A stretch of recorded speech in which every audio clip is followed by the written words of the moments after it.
So our mission is very clear. It's to help young people that don't suit mainstream education environments to discover how are they going to earn their own living. So we're different in two ways. We're different because of the young people that we support.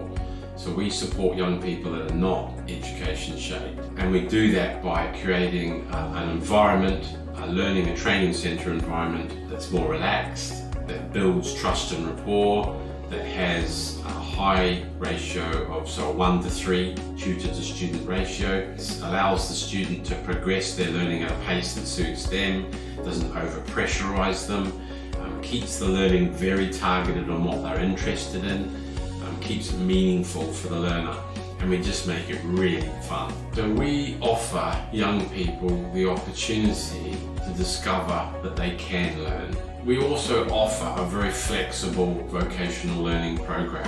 It very much depends on what the young person's interested in. So these are starter courses to get them on the journey. That journey could lead them to go on and do more high level vocational learning at a college. The young people get us because they think we get them. We are seeking to get them, build trust, build rapport, and then help them to progress into wherever they want to go.